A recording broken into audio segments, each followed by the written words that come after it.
आप सभी को नमस्कार। आज मैं आप सभी के समक्ष एक छोटी सी कहानी लेकर आई हूँ जिसका शीर्षक है सबूत।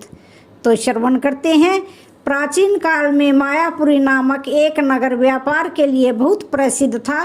दूर दूर से लोग व्यापार के सिलसिले में इस नगर में आया करते थे। एक बार दक्षिण भारत के एक व्यक्ति ने व्यापार में हाथ आजमाने का मन बनाया। श्रीनिवास नामक वह व्यक्ति अपने साथ 500 रुपये की पूंजी लेकर मायापुरी में माल खरीदने के लिए आया। वहाँ व्यापारिक केंद्रों में ठग और चोर बहुत होते हैं। एक दिन जब श्रीनिवास अपने व्यापार के लिए माल खोजता हुआ बाजार में घूम रहा था, तभी एक हट्टी कट्टी औरत आई और उसने उसका हाथ पकड़ लिया। बोली, मेरे रुपए लूटकर व्यापार करने चले हो? श्रीनिवास यह सुनकर हक्का बक्का रह गया। अपने आप को संभालता हुआ बोला, मैंने तुम्हारा धन कब चुराया है? मैं तो कुछ भी नहीं जानता। औरत उसके ऊपर चीखने चिल्लाने लगी।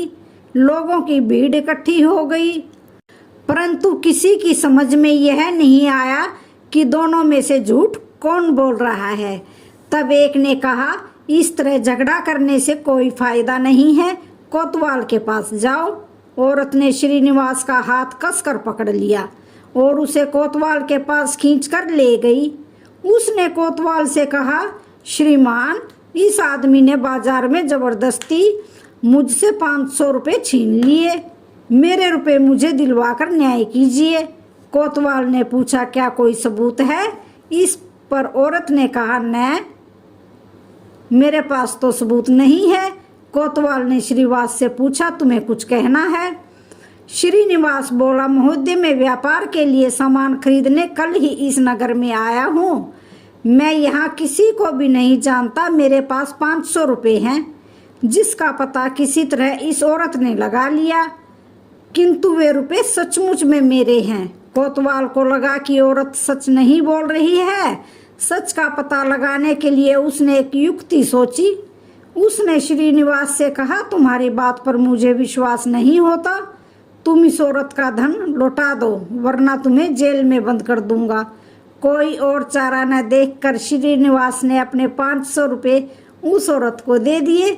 जैसे ही वह औरत रुपये लेकर वहां से निकली, कोतवाल ने श्रीनिवास को बुलाकर और धीमे स्वर में कहा, उसके पीछे पीछे जाओ और वह धन उससे छीन लो।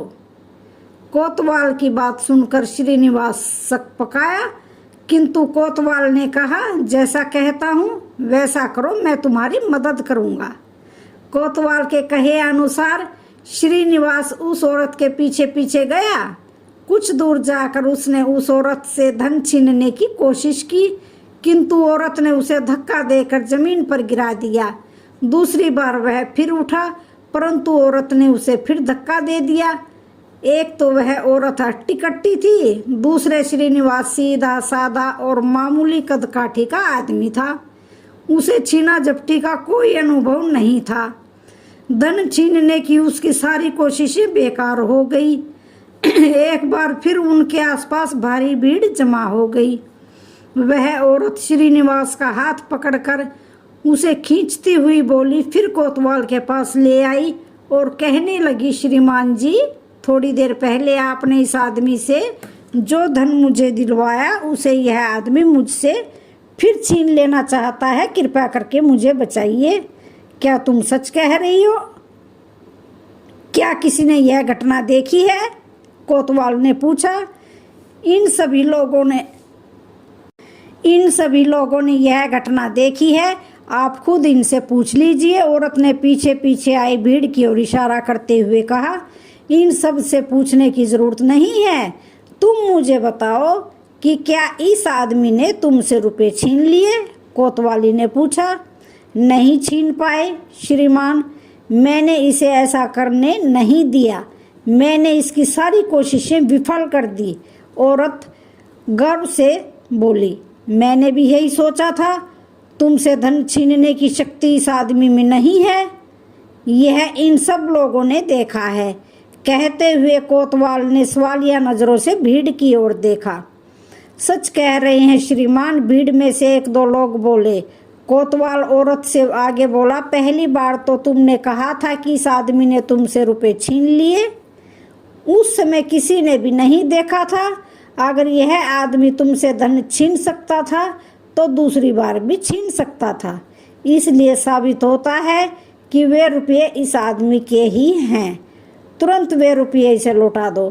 दोबारा अगर किसी को ठगने की कोशिश करोगी तो तुम्हें जेल भिजवा दूंगा।